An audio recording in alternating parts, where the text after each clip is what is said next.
अब आ रहा है हमारा नेक्स्ट टॉपिक, संतुलित रासायनिक समीकरण का महत्व। संतुलित रासायनिक समीकरण का क्या महत्व है ये मैं आपको बताता हूँ। तो आपके एनसीईआरटी में क्या लिखा है, देखिए, आपको द्रव्यमान संरक्षण के नियम का स्मरण होगा, जिसको आपने कक्षा 9वीं में पढ़ा था। ये क्या होता है, किसी भी रासायनिक अभिक्रिया में द्रव्यमान का ना तो निर्माण होता है और ना ही विनाश। ठीक है, ना तो आप द्रव्यमान को बना सकते हो ना ही उसे नष्ट कर सकते हो। अर्थात किसी भी रासायनिक अभिक्रिया के उत्पाद तत्वों का कुल द्रव्यमान अभिकारक तत्वों के कुल द्रव्यमान के बराबर होता है। ठीक है, मैंने अभी आपको बोला था, ये जो अभिकारक है मैग्नीशियम और ऑक्सीजन का जो द्रव्यमान है बाईं तरफ, वही द्रव्यमान आपको किधर होना चाहिए, दाईं तरफ। मतलब इधर जितना द्रव्यमान होगा उधर भी उतना ही द्रव्यमान होना चाहिए, तभी तो चीज़ें बराबर रहेंगी, तभी तो बैलेंस रहेगा, है कि नहीं। कह रहे हैं दूसरे शब्दों में, रासायनिक अभिक्रिया के पहले एवं उसके पश्चात प्रत्येक तत्व के परमाणु की संख्या समान रहती है, इसलिए हमें कंकाली समीकरण को संतुलित करना आवश्यक है। अब आपके मन में आ रहा भाई, ये कंकाली समीकरण क्या होता है। कंकाली समीकरण का दूसरा नाम क्या है, ढांचा समीकरण। ठीक है, तो कंकाली समीकरण क्या होता है, वह रासायनिक समीकरण जो असंतुलित होती है। ठीक है, तो कंकाली समीकरण बोल लो या ढांचा समीकरण बोल लो, इसका मतलब है कि वह रासायनिक समीकरण जो असंतुलित होती है। जैसे कि ये वाला Mg+O2 MgO, इधर Mg एक है, इधर भी Mg एक है, इधर ऑक्सीजन 2 है लेकिन इधर ऑक्सीजन 1 है, तो बराबर नहीं है ना ऑक्सीजन। तो इसे हम क्या बोलेंगे, कंकाली समीकरण या फिर ढांचा समीकरण या फिर असंतुलित समीकरण, जो आपको अच्छा लगे। ठीक है, तो आपसे क्वेश्चन क्या बन सकता है एग्जाम में, संतुलित रासायनिक समीकरण क्या है, रासायनिक समीकरण को संतुलित करना क्यों आवश्यक है, ये आपसे क्वेश्चन पूछ सकता है एग्जाम में। तो आप क्या लिखोगे, वह रासायनिक समीकरण जिसके दोनों पक्षों में प्रत्येक तत्व के परमाणुओं की संख्या बराबर होती है संतुलित रासायनिक समीकरण कहलाती है। ठीक है, जैसे मैंने एक उदाहरण ले लिया, ये वाला, या आप पूरा ऐसे लिख लेना जैसे कॉपी में लिखा हुआ है। तो क्या लिख लेना, ये उदाहरण है, Zn+H2SO4, तीर का निशान ZnSO4H2। तो आप देखो, मैंने यहाँ लिखा है समझाने के लिए, तत्वों के परमाणुओं की संख्या, इधर क्या है हमारा, ये अभिकारक है, इधर क्या है हमारा उत्पाद है। बाईं तरफ हमारा अभिकारक होता है, दाईं तरफ हमारा उत्पाद होता है। ये क्या है हमारा अभिकारक और ये क्या हमारा उत्पाद। तो देखो Zn बाईं ओर कितनी है, एक बार, और दाईं ओर कितना है, एक। फिर आ जाओ हाइड्रोजन, हाइड्रोजन बाईं ओर कितना है, 2, और दाईं ओर भी कितना है, 2। H कितना है इधर, 1, इधर H कितना है, 1। ऑक्सीजन कितना है इधर, देखो 4, इधर भी ऑक्सीजन कितना है, 4। तो बाईं और दाईं ओर परमाणुओं की जो संख्या है वो बराबर है, अर्थात ये जो समीकरण है वो क्या है, संतुलित रासायनिक समीकरण है। ठीक है, अगर ढांचा समीकरण आएगा तो हमें वो संतुलित समीकरण बनाने के लिए भी क्वेश्चन पूछा जाता है एग्जाम में, वो भी हम सीखेंगे। तो ये हो गया हमारे पास, ये जो मैंने अभी आपको लिखा था ना, इसी का उदाहरण था, जिंक प्लस सल्फ्यूरिक अम्ल, तीर का निशान जिंक सल्फेट प्लस हाइड्रोजन, ये उसी का उदाहरण था। ठीक है, ये चीज़ हो गई। अगला टॉपिक, अच्छा, हमें रासायनिक समीकरणों को संतुलित करने की आवश्यकता क्यों पड़ती है। अगर आपसे पूछा कोई एग्जामिनर या आपका कोई भी दोस्त आपसे पूछ दे कि अरे यार बता, रासायनिक समीकरण को संतुलित करने की हमें ज़रूरत ही क्यों पड़ती है, तो आप क्या बोलोगे, आप बोलोगे कि एक वर्ड में आपका आंसर है कि द्रव्यमान संरक्षण के नियम को संतुष्ट करने के लिए। क्या बोलोगे आप, कि द्रव्यमान संरक्षण के नियम को संतुष्ट करने के लिए हमें रासायनिक समीकरण को संतुलित करने की आवश्यकता होती है या ज़रूरत पड़ती है। ठीक है, कोई दिक्कत नहीं है। ठीक है, अब आ जाते हैं नेक्स्ट, रासायनिक समीकरण को संतुलित करना। ठीक है, रासायनिक समीकरण को संतुलित कैसे किया जाता है, इस टॉपिक पे बात करेंगे अब हम। तो देखो, मैंने एक उदाहरण लेता हूँ। टॉपिक हमारे क्या है, रासायनिक समीकरण को संतुष्ट करना।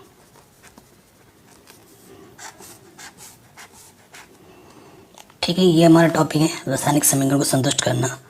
एक मैं रासायनिक समीकरण लिखता हूँ, जैसे कि ये Fe प्लस H2O, तीर का निशान Fe3O4 प्लस H2। ठीक है, ये हमारा रासायनिक समीकरण, इसको हमें संतुष्ट करना है। देखिए आप यहाँ देखो, फेरस एक बार है, इधर फेरस कितनी बार है, 3 बार है। तो देखते ही पता चल गया कि भाई ये संतुलित तो नहीं है, क्योंकि इधर 1 इधर 3 है, पता चल गया। इधर हाइड्रोजन कितना है, 2 बार है, इधर हाइड्रोजन 2 बार है, चलो ठीक है। इधर ऑक्सीजन 1 बार है और इधर ऑक्सीजन 4 बार है। ठीक है, सो सबसे मेन चीज़ देखो, संतुलित करने का नियम क्या है। फेरस यहाँ 3 दिख रहा है 3 आपको, इधर भी 3 बनाना पड़ेगा। तो जब भी 3 बनाना पड़ेगा, संतुलित करने के लिए आपको गुणा करना होता है। ठीक है, मैं पहले एक बार समीकरण लिख लेता हूँ। यह हमें दे रखा था,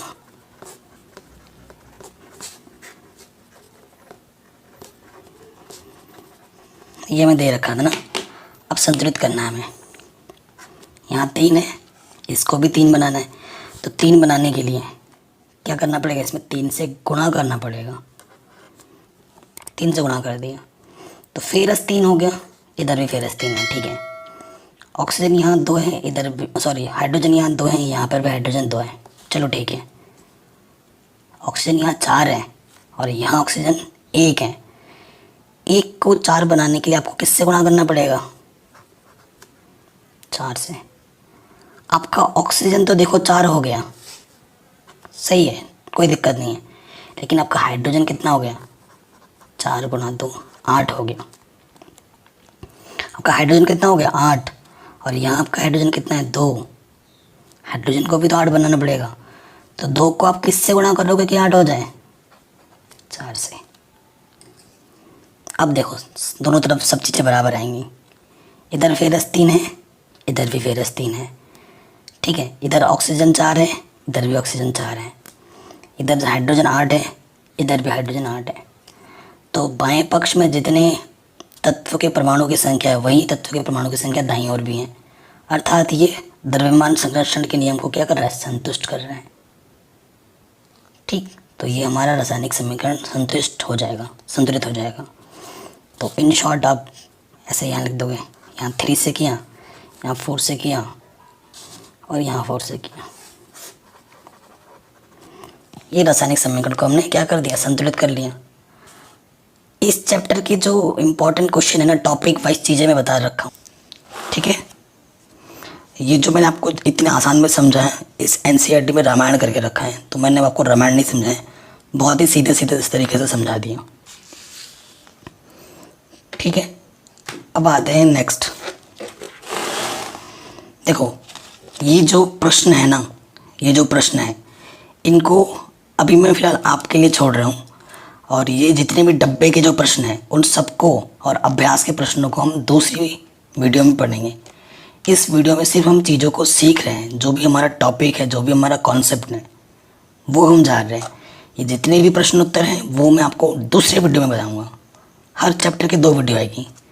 एक वीडियो में हम कॉन्सेप्ट सीखेंगे और दूसरी वीडियो में हम प्रश्न उत्तरों को करेंगे। अभी थोड़ी देर पहले हमने रासायनिक अभिक्रिया के बारे में पढ़ा था, याद है या भूल गए? रासायनिक अभिक्रिया क्या होती है? रासायनिक अभिक्रिया क्या होती है बताइए? वह अभिक्रिया जिसमें 2 या 2 से ज़्यादा अभिकारक मिलके एक नए पदार्थ का उत्पादन करते हैं। तो अगर आपसे क्वेश्चन एग्जाम में क्या बन सकता है इस टॉपिक पे, रासायनिक अभिक्रिया किसे कहते हैं या कितने प्रकार की होती है, प्रत्येक उदाहरण देकर समझाइए। बहुत ही ज़्यादा इम्पोर्टेंट क्वेश्चन है, एग्ज़ाम में पूछा सकता है। तो रासायनिक अभिक्रिया क्या होती है, आप क्या लिखेंगे, जब एक या एक से अधिक पदार्थ नहीं लिखोगे तो आप उत्पाद अभिकारक भी लिख सकते हो। जब एक या एक से अधिक अभिकारक परस्पर अभिक्रिया करके एक नए पदार्थ का निर्माण करते हैं तो ऐसी अभिक्रिया को रासायनिक अभिक्रिया कहते हैं। उदाहरण के लिए मैग्नीशियम जब हाइड्रोक्लोरिक अम्ल से क्रिया करता है तो मैग्नीशियम क्लोराइड व हाइड्रोजन गैस बनती है।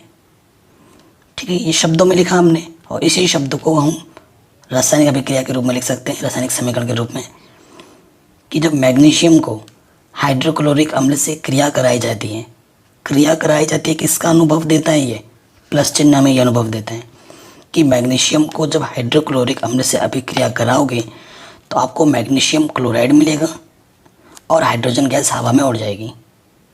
ठीक है, तो ये हमारा क्या है, रासायनिक अभिक्रिया है। एग्जाम में आपको ये लिखना है, पूरे नंबर मिलेंगे। और ये कितने प्रकार की होती है, इसके कई सारे प्रकार हैं, संयोजन अभिक्रिया, वियोजन अभिक्रिया, ठीक है, प्रतिस्थापन अभिक्रिया, विस्थापन अभिक्रिया बोल सकते हैं उसको हम, तो वो हम पढ़ेंगे। तो सबसे पहला हमारा टॉपिक है संयोजन अभिक्रिया। संयोजन अभिक्रिया नाम से ही स्पष्ट कर रहा है, मतलब नाम से ही विदित हो रहा है कि क्या है। संयोजन का मतलब जोड़ना। जैसे ये क्रियाकलाप है, इसको हम पढ़ लेते हैं। कह रहे हैं एक बीकर में थोड़ा कैल्शियम ऑक्साइड तथा बुझा हुआ चूना लीजिए। ये जो पात्र आपको दिख रहा है ना, इसे हम बीकर बोलते हैं, एक बीकर में थोड़ा कैल्शियम ऑक्साइड लिया और उसमें हमने बुझा हुआ चूना मिला दिया, उसमें धीरे धीरे जल मिलाई, उसमें थोड़ा थोड़ा करके पानी मिलाऊं। अब बीकर को स्पर्श कीजिए, जैसे दिखाया गया है, उसको थोड़ा जैसे स्पर्श करना है। इसमें ताप में कोई परिवर्तन हुआ, मतलब इसके पानी का जो टेम्परेचर है उस पर कुछ परिवर्तन हुआ, वो आपको बताना है। ठीक है, तो क्या होता है, जल के साथ कैल्शियम ऑक्साइड की अभिक्रिया से बुझे हुए चूने का निर्माण होता है। ठीक है, तो मतलब कहने का मतलब है इसमें दो चीज़ें हमने ली, एक तो हमने क्या लिया, बुझा हुआ चूना लिया, कैल्शियम ऑक्साइड बुझा हुआ चूना लिया, उसमें थोड़ा हमने पानी मिलाया। मतलब संयोजन में क्या होता है ना कि दो या दो से ज़्यादा हम अभिकारक लेते हैं और एक ही उत्पाद बनता है। ठीक है, तो ऐसी अभिक्रिया को हम क्या बोलते हैं, संयोजन अभिक्रिया। तो क्या लिखेंगे आप, संयोजन अभिक्रिया वह रासायनिक अभिक्रिया है जिसमें दो या दो से अधिक प्रकार के पदार्थों के अणु परस्पर जुड़कर केवल एक ही प्रकार के पदार्थ के अणु बनाते हैं। ठीक है, आप क्या लिखेंगे, संयोजन अभिक्रिया वह रासायनिक अभिक्रिया है जिसमें दो या दो से अधिक प्रकार के पदार्थों के अणु परस्पर जुड़कर एक ही पदार्थ के अणु बनाते हैं। या तो ये लिखो, या फिर आप क्या लिखोगे, संयोजन अभिक्रिया वह रासायनिक अभिक्रिया है जिसमें दो या दो से ज़्यादा अभिकारक मिलकर एक नया उत्पाद बनाते हैं। ठीक है, उदाहरण के लिए देखो, हमने लिया सोडियम, हमने लिया क्लोरीन, दो अभिकारक लिए मैंने, दोनों को जब मिला दिया तो सोडियम क्लोराइड बन गया। तो ये अभिक्रिया मेरी क्या है, संयोजन अभिक्रिया है। इस अभिक्रिया का नाम क्या दूंगा मैं, संयोजन अभिक्रिया। आया समझ में? ठीक है, संयोजन का मतलब होता है जोड़ना।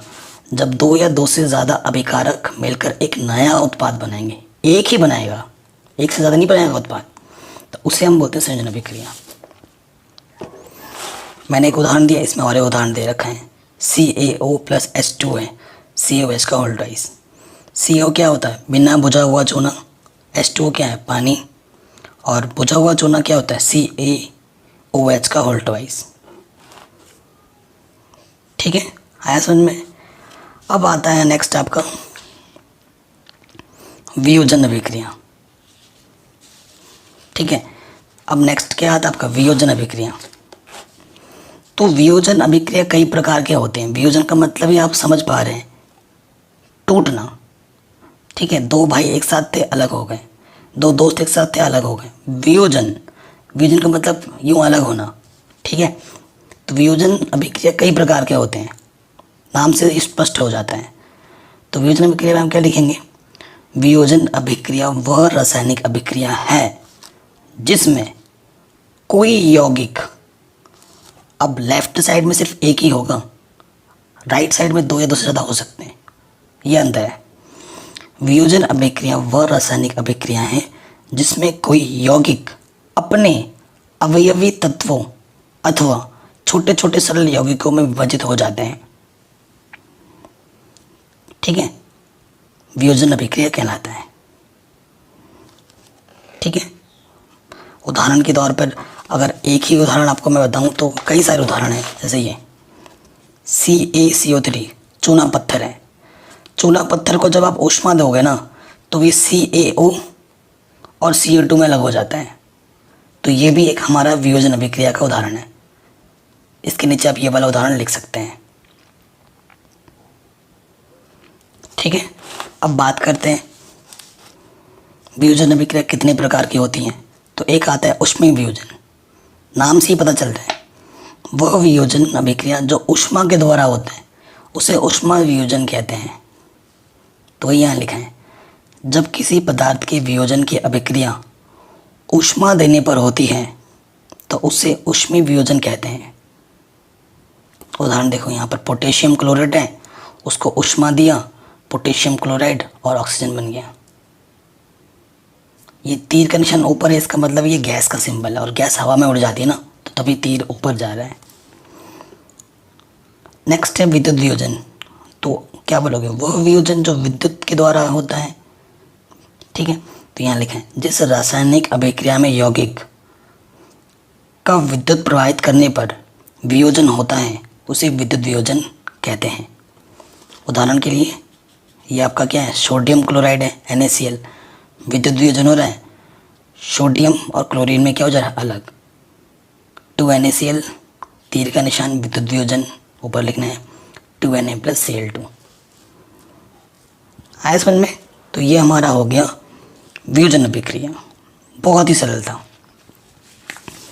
ठीक, नेक्स्ट आते हैं अब हम पढ़ेंगे विस्थापन या प्रतिस्थापन अभिक्रिया।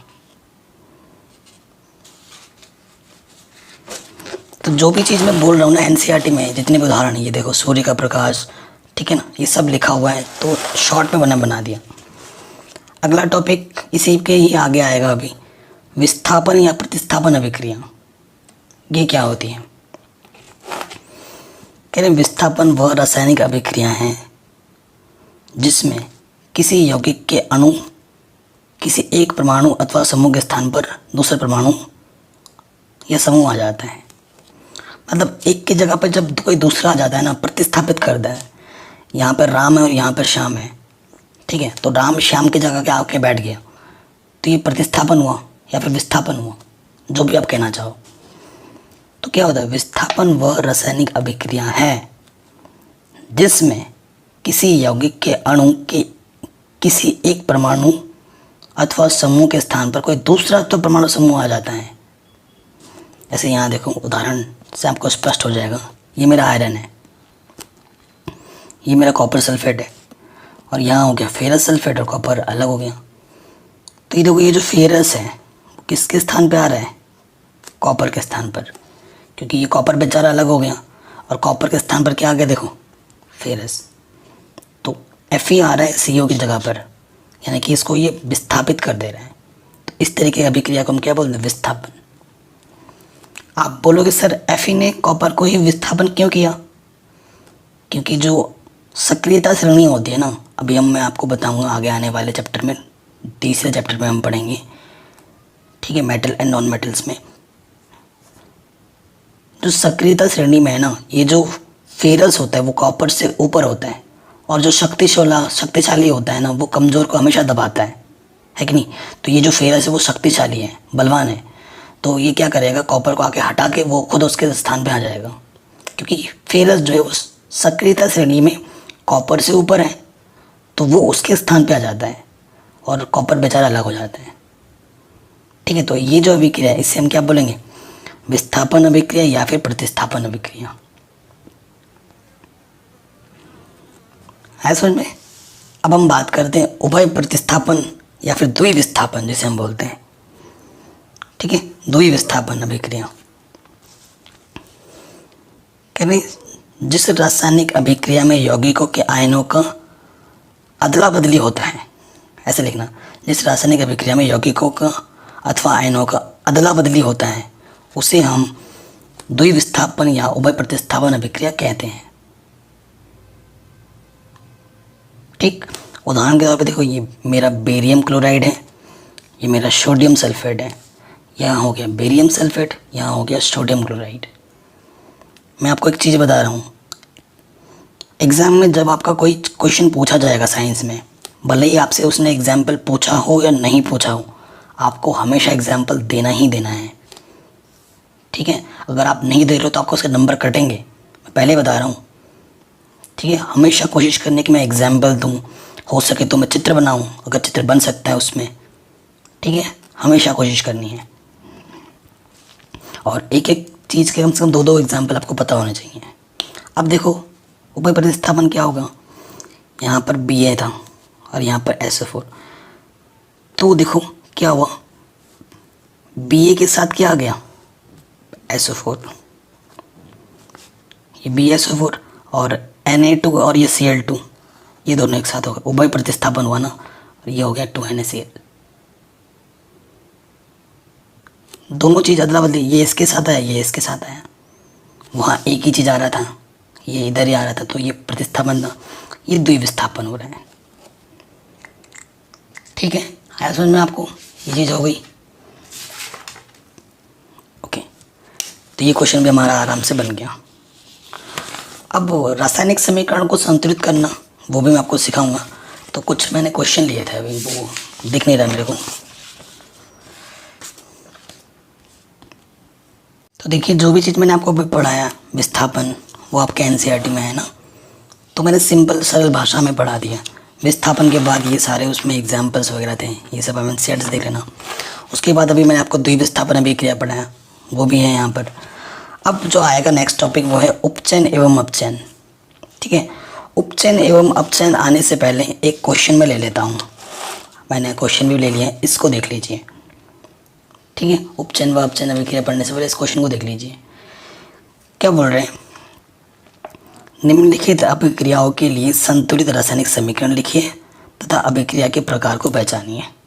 बहुत ही इंपॉर्टेंट क्वेश्चन है, बहुत ज़बरदस्त क्वेश्चन है। एक टॉपिक ये जो है जिंक कार्बोनेट, तो ZnCO3 लिखा है मैंने, जिंक कार्बोनेट का ZnCO3 आया है, ZnCO2 क्यों नहीं आया, ये आपके मन में क्वेश्चन आ सकता है। ठीक है, जायज़ क्वेश्चन है। ये चीज़ अभी तो मैं फ़िलहाल नहीं समझा रहा हूँ, लेकिन एक सेपरेट वीडियो बनाने वाला हूँ मैं आधे घंटे की, क्योंकि ये आपको ज़िंदगी भर हेल्प करेगा। शायद 10 में पढ़ रहे हो, 11 में आएगा, 12 में आएगा, बड़ी क्लासों में साइंस लोगे तब भी आपको इसकी ज़रूरत पड़ेगी, क्योंकि साइंस एक ऐसा सब्जेक्ट है जिसमें आप रट्टा मार के आगे नहीं बढ़ सकते, आपको समझनी पड़ेगी। क्लास 10th में आप रट्टा मार के पास हो जाओगे, लेकिन क्लास 11 12th में जब जाओगे ना, तो रट्टा मार के काम नहीं चलेगा, आपको कॉन्सेप्ट समझना पड़ेगा। आपका कॉन्सेप्ट अगर ढीला है तो आपकी नैया पार नहीं होगी, आप डूब जाएगी आपकी नैया। ठीक है, तो चीज़ों को समझना ज़्यादा ज़रूरी है। जैसे ये जिंक कार्बोनेट है, तो जिंक कार्बोनेट को हम लिखते हैं ZnCO3, तीर का निशान। जिंक ऑक्साइड है तो ZnO प्लस कार्बन डाइऑक्साइड का क्या होता है CO2। तो देखिए ZnCO3 था, ठीक है, ऊष्मा देने पर ये दो चीज़ों में बट गया, एक यौगिक दो हिस्सों में बट गया। तो ये कौन से अभिक्रिया का सिंबल है, कौन सी अभिक्रिया को प्रदर्शित कर रही है, वियोजन अभिक्रिया। ठीक, फिर यहाँ पर क्या लिखा है देखो, मैग्नीशियम हाइड्रोक्लोरिक अम्ल, तीर का निशान, magnesium plus magnesium chloride plus hydrogen. तो मैग्नीशियम का क्या होता है Mg, हाइड्रोक्लोरिक अम्ल का 2HCl, और मैग्नीशियम क्लोराइड का MgCl2 और हाइड्रोजन का H2। ठीक, तो देखो यहाँ पर क्या हो रहा है, विस्थापन अभिक्रिया हो रहा है, क्योंकि मैग्नीशियम आ जा रहा है हाइड्रोजन के प्लेस पर। ठीक है, तो ये कैसी अभिक्रिया है, विस्थापन। तीसरे में आ जाओ, पोटेशियम ब्रोमाइड KBr, फिर क्या है बेरियम आयोडाइड BaI2, तीर का निशान, फिर क्या है पोटेशियम आयोडाइड 2Ki, फिर क्या है हमारे पास बेरियम ब्रोमाइड BaBr2। तो देखो ये द्विविस्थापन अभिक्रिया है। क्यों, देखो यहाँ पर क्या है, K के साथ I आ रहा है, तो यहाँ पर जो Br जो है और ये जो Ba है वो एक साथ आ रहे हैं, ठीक है, BaBr2 एक साथ आ रहे हैं, और ये जो I2 और ये जो K है ये एक साथ आ रहे हैं। तो ये दो चीज़ की अदला बदली हो रही है, तो ये क्या है, द्विविस्थापन अभिक्रिया है। K और I, Br और BaBr2, ठीक है, दो बार हो रहा है, ये इधर द्विविस्थापन अभिक्रिया। यहाँ क्या है देखो, हाइड्रोजन, यहाँ क्या है क्लोरीन, और यहाँ बन रहा है hydrogen chloride, hydrogen chlorine 2HCl। दो चीज़ मिलकर एक सिंगल चीज़ दे रहा है, तो मैंने बताया, तो ये क्या होता है, संयोजन अभिक्रिया, ठीक है, ये पढ़ लिया हमने। अब इसके बाद देखिए, एक जो टॉपिक मैं छोड़ रहा हूँ, संतुलित रासायनिक समीकरण ज्ञात करना, वो पहले ही मैं पढ़ा चुका हूँ, आधे घंटे की वीडियो में, 2-3 वीडियो में बना चुका हूँ, उसकी मैं लिंक्स दे दूँगा डिस्क्रिप्शन पे। तो रासायनिक समीकरण को कैसे संतुलित करने हैं डिटेल में वीडियो बना चुका हूँ, तो देख लेना उसको, क्योंकि अभी तो मैंने फ़िलहाल एक एग्जाम्पल कराया था, लेकिन जिसमें ढेर सारे क्वेश्चन है वो मैं पहले ही करा चुका हूँ, लिंक दे दूँगा डिस्क्रिप्शन में, ज़रूर देख लेना, ठीक है। अगला टॉपिक आते हैं, उपचयन एवं अपचयन। आपके एनसीईआरटी में है ना, इसको देखिए, बहुत ही इजी है और क्वेश्चन पूछा ही जाता है हर बार। देखिए,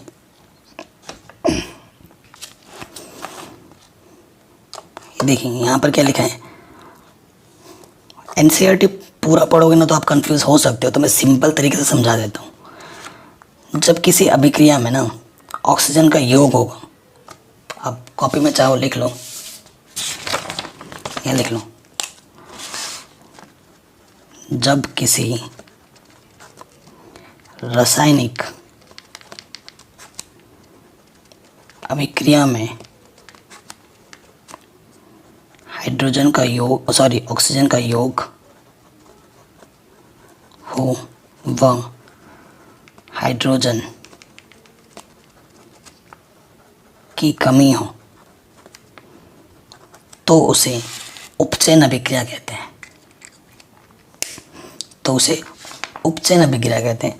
उपचयन एवं अपचयन अभिक्रिया की परिभाषा दो तरीकों से कर सकते हैं, एक तो हाइड्रोजन और ऑक्सीजन के आधार पर, और एक कर सकते हैं इलेक्ट्रॉन त्यागने और ग्रहण करने के आधार पर। एग्जाम में कुछ भी पूछ सकता है कि इलेक्ट्रॉनों के आधार पर बताऊं, तो इलेक्ट्रॉनों के आधार पर बताना पड़ेगा, या अगर कुछ नहीं पूछता तो आपकी मर्जी है, जो भी आपको अच्छा लगता है। तो मैं आपको बताता हूँ उपचयन अभिक्रिया क्या है। वह रासायनिक अभिक्रिया जिसमें जिसमें ऑक्सीजन का योग होता है तथा हाइड्रोजन का वियोग होता है, उसे हम उपचयन अभिक्रिया कहते हैं। जैसे देखो, ये कॉपर था, इसमें ऑक्सीजन जुड़ रहा है, तो ये क्या हो रहा है, कॉपर ऑक्साइड। तो ये अभिक्रिया क्या है हमारी, ये अभिक्रिया है हमारे उपचयन अभिक्रिया। अपचयन क्या होता है, वह अभिक्रिया, अपचयन अभिक्रिया इसका उल्टा, वह रासायनिक अभिक्रिया जिसमें ऑक्सीजन की कमी तथा हाइड्रोजन की वृद्धि होती है, अपचयन अभिक्रिया कहलाती है। देखो, यहाँ पर है ऑक्सीजन CO के साथ, बट यहाँ ऑक्सीजन नहीं है, तो यहाँ इसका और इसका क्या हो रहा है, अपचयन। और इस अभिक्रिया में इसके साथ देखो, यहाँ हाइड्रोजन है और यहाँ पर हो गया हाइड्रोजन इसके साथ आ गया, तो हाइड्रोजन का इसमें योग हो रहा है, तो H2 का हो रहा है ऑक्सीजन, मतलब H2 का हो रहा है उपचयन, और ये जो कॉपर है, कॉपर का हो रहा है अपचयन, क्योंकि इसमें ऑक्सीजन की कमी हो रही है और इसमें हाइड्रोजन और इसमें ऑक्सीजन की वृद्धि हो रही है। तो जब ऑक्सीजन की वृद्धि होगी तो उपचयन है, और जब ऑक्सीजन की कमी होगी तो अपचयन है, सीधी बात है। अब क्या होता है ना कि ऐसी अभिक्रियाएं, ये जो अभिक्रिया है ना, मस्त अभिक्रिया है। मस्त अभिक्रिया का मतलब, ये अभिक्रिया का ये जो उदाहरण है, आप उपचयन में भी डाल सकते हो, अपचयन में भी डाल सकते हो, एक से ही काम बन जाएगा अगर याद करते हो तो, एग्जाम्पल के तौर पर। तो आप क्या लिखेंगे, नेक्स्ट क्वेश्चन आ सकता है, अपउपचय अभिक्रिया किसे कहते हैं, या फिर रेडॉक्स अभिक्रिया किसे कहते हैं, ऐसा क्वेश्चन बन सकता है। तो आप क्या लिखोगे, वह रासायनिक अभिक्रिया जिसमें उपचयन अभिक्रिया व अपचयन अभिक्रिया साथ साथ होती हैं, उसे हम रेडॉक्स अभिक्रिया कहते हैं। देखो इसमें हो रहा है अपचयन और इसमें हो रहा है उपचयन, दोनों साथ साथ हो रहा है इसी में, तो उसे हम क्या बोलेंगे? रेडॉक्स अभिक्रिया। ठीक है। अब जो मैं लिख रहा हूँ क्वेश्चन में, एग्जाम में क्वेश्चन इस तरीके से भी आ सकते हैं। उपचयन, अपचयन तथा रेडॉक्स अभिक्रियाएं क्या हैं? निम्न अभिक्रियाओं में उपचयित तथा अपचयित पदार्थों को पहचानिए। अगर बोल दे इलेक्ट्रॉनिक संकल्पना के आधार पर बताऊं, ये अगर बोल दे इलेक्ट्रॉनिक संकल्पना के आधार पर इसके अनुरूप बताना है उपचयन अपचयन, तब क्या करोगे? और ये जो अभिक्रिया में दे रखी है, आपको ऑक्सीजन और हाइड्रोजन वाला कॉन्सेप्ट यूज़ नहीं करना है, आपको ये कॉन्सेप्ट यूज़ करना है इलेक्ट्रॉनिक संकल्पना के अनुसार, तब क्या बोलोगे? ठीक, तो इसमें भी घबराने वाले कोई बात नहीं है, बहुत ही सरल है। कह रहे हैं इलेक्ट्रॉनिक संकल्पना के अनुसार रासायनिक अभिक्रियाएं परमाणु या आयन के रखने से या प्राप्त करने पर आधारित होती हैं। ठीक है, आप चाहो तो ये ना भी लिख सकते हो, इतना डायरेक्ट यहाँ पे आ जाओ, यहाँ ऐसे लिखना इलेक्ट्रॉनिक संकल्पना के अनुसार, यहाँ से लिखना जब परमाणु या आयन इलेक्ट्रॉन त्याग देता है तो उसे उपचयन कहते हैं, और जब इलेक्ट्रॉन ग्रहण करता है तो अपचयन कहते हैं। एक त्याग और एक ग्रहण, जब त्यागेगा तो उपचयन है, जब ग्रहण करेगा तो अपचयन है। ठीक है, और जब दोनों चीज़ें एक साथ होंगी तो उसे हम अपचय अभिक्रिया बोलेंगे।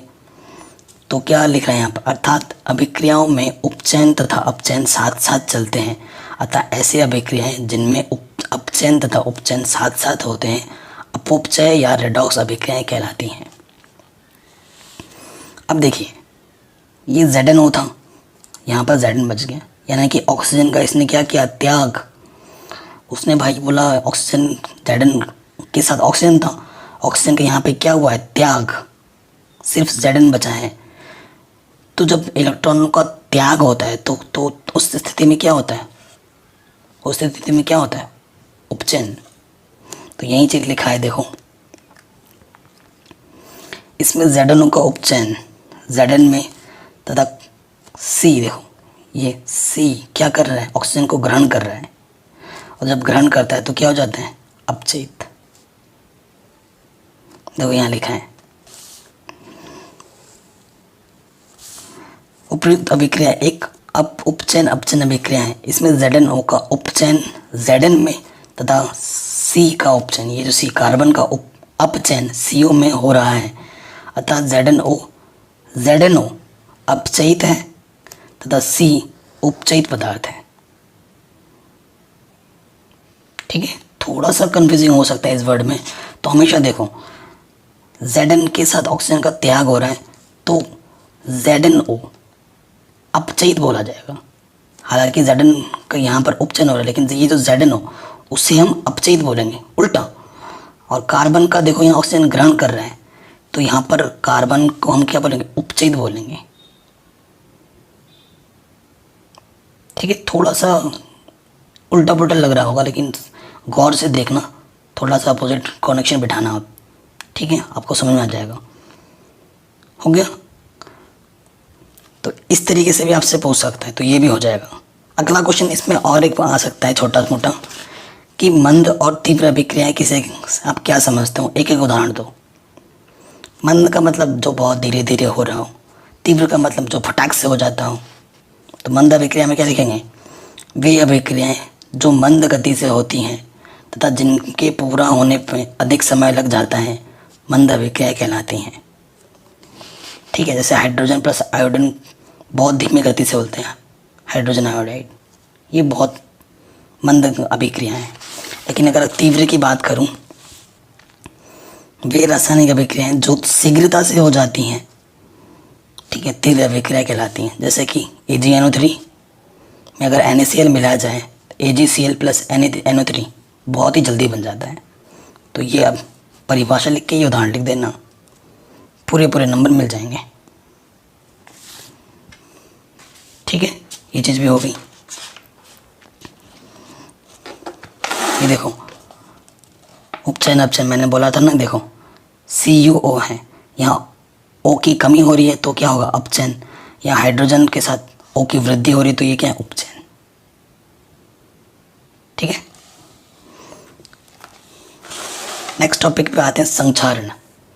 ठीक है, लगभग हम सभी टॉपिक डिस्कस कर चुके हैं, अब हम नेक्स्ट टॉपिक पे आ रहे हैं संक्षारण। ये क्या होता है भाई? तो जो नेक्स्ट टॉपिक है वो संक्षारण है। देखिए एनसीईआरटी में जो लिखा है मैं आपको पढ़ के सुना देता हूँ। कह रहे आपने अवश्य देखा होगा कि लोहे की बनी नई वस्तुएं चमकीली होती हैं, लेकिन कुछ समय पश्चात उन पर लालिमा युक्त भूरे रंग की परत चढ़ जाती है। प्रायः ये इस प्रक्रिया लोहे पर जंग लगना कहते हैं। कुछ अन्य धातुओं में भी ऐसा ही परिवर्तन होता है। क्या आपने चांदी तथा तांबे पर चढ़ने वाली परत के रंग पर ध्यान दिया है? जब कोई धातु अपने आसपास अम्ल, आर्द्रता आदि के संपर्क में आती हैं तो ये संक्षारित होती हैं। इस प्रक्रिया को संक्षारण कहते हैं। ठीक है, तो संक्षारण क्या है? संक्षारण के मैं अगर मैं शॉर्ट में बोलूँ तो संक्षारण का मतलब जंग लगना, ये बोलना चाहते हैं। सो एग्जाम में ये ऐसे करके प्रश्न आता है, निम्न पदों का वर्णन कीजिए, प्रत्येक का एक उदाहरण भी दीजिए। संक्षारण और विकृत गंधिता हर बार पूछा जाता है लगभग, बहुत ही आसान है। तो आप क्या लिखेंगे? जब किसी धातु की सतह वायु, जल अथवा अपने चारों ओर उपस्थित किसी अन्य पदार्थ द्वारा अभिक्रमित हो जाती है तब यह संक्षारित कही जाती है। ठीक है, आप कोई लोहा ले लो, कोई भी वस्तु ले लो और उसे एक नमी वाले स्थान पर रख दो जहाँ पर धूप नहीं है, 2-4 दिन हफ्ते भर के लिए, और उसके बाद जब देखोगे तो उस पर भूरे भूरे कलर की ना एक परत जम जाएगी। उसे हम क्या बोलते हैं? जंग, जंग लगना। ये जंग क्या करता है? जो धातु होती है उसकी जो क्षमता होती है उसे घटा देती है, और जंग अगर लंबे टाइम तक लगा रहेगा तो वो धातु को सड़ा देता है। अगर आपको प्रैक्टिकल तौर पे बताऊं, कोई ट्रैक्टर है, कोई ट्रॉली है, अभी बरसात का सीज़न चल रहा है ना, तो देखोगे कोई ट्रैक्टर ट्रॉली बहुत दिन से पड़ी हुई है, कहीं खड़ी है, तो देखना कहीं कहीं पर उसके जो पुर्जे हैं वो ढीले पड़ गए होंगे या फिर परत परत में छेद छेद हो गए होंगे, एकदम कलर उसका भूरा हो गया होगा। तो इतना चीज़ होता है संक्षारण। ठीक है, और संक्षारण से अगर हमें बचाना है वस्तुओं को तो हमें नमी वाले स्थान पर नहीं रखना है, और क्या करना है कि हमें उस पर पेंट कर देना है। पेंट कर देने से भी हम संक्षारण लगने से बचा सकते हैं। तो उदाहरण क्या है? लोहे पर जंग लग जाता है। लोहे पर जंग लगना ये सबसे छोटा उदाहरण है, सिंपल वाला। कह रहे जंग मुख्यतः जलीय आयरन ऑक्साइड FeO3X H2O होता है। संक्षारण लोहे की वस्तुओं की संरचना को दुर्बल कर देता है। लोहे का संक्षारण एक गंभीर समस्या है क्योंकि प्रतिवर्ष बहुत सा धन संक्षारित लोहे को शुद्ध लोहे में बदलने में व्यय हो जाता है। ठीक है, तो ये संक्षारण हुआ। अब हम बात करते हैं विकृत गंधिता, इसके बारे में। विकृत गंधिता क्या होता है पहले पढ़ लेते हैं, एनसीईआरटी में जो लिखा हुआ है। कह रहे वसा युक्त अथवा तेलीय खाद्य सामग्री जब लंबे समय तक रखा रह जाता है तब उसका स्वाद या गंध कैसी होती है? बताओ, कोई चीज़ जब खाते हो बहुत टाइम के बाद, 2-4 दिन के बाद, तो उसका जो टेस्ट होता है वो बदल जाता है। वो या तो उसका जो खस्तापन है, कुरकुरापन है, क्रंचीपन है वो कम हो जाएगा, एकदम मुलायम मुलायम सा फील होगा, और वो जब खाओगे टेस्ट करोगे तो वो खट्टा खट्टा सा टेस्ट आएगा। ये क्यों होता है? क्योंकि वो उसका उपचयन हो जाता है। कहते हैं उपचयित होने पर तेल एवं वसा विकृत गंधी हो जाते हैं तथा उनके स्वाद तथा गंध बदल जाते हैं। प्रायः तेलीय तथा वसायुक्त खाद्य सामग्री में उपचयन रोकने वाले प्रतिऑक्सीकारक मिलाए जाते हैं।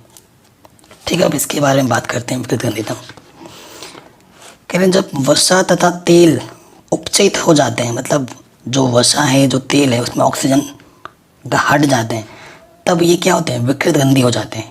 मतलब उसमें से बदबू आएगी, दुर्गंध आएगी, है ना, उसका स्वाद खट्टा हो जाएगा, मतलब बहुत ही बेकार लगेगा। ठीक है, वसाओं तथा तेलों का उपचयन प्रतिऑक्सीकारक मिलाकर अथवा भोज्य पदार्थों को निर्वातित पात्रों में रखकर अथवा इन्हें नाइट्रोजन में प्रवाहित करके रोका जा सकता है। देखो, जो आलू के चिप्स आते हैं, कुरकुरे हैं, लेज़ हैं, है ना, वगैरह वगैरह जो भी हैं, टकाटक, दुनियादारी, इतने सारे चीज़ें मार्केट में मिलते हैं। तो देखते हैं पैकेट में भरा रहता है और जब आप खरीदते हैं तो इतना सा होता है, 5 रुपये का, 10 रुपये का, है ना, और उसके अंदर हवा भरा रहता है इतना। तो आप क्या बोलते हैं कि हमने 10 रुपये दिए और आपने तो पूरा हवा दिया हमें। एक्चुअली जो हवा होती है ना वो नाइट्रोजन गैस होती हैं। वो किस लिए भरी रहती हैं?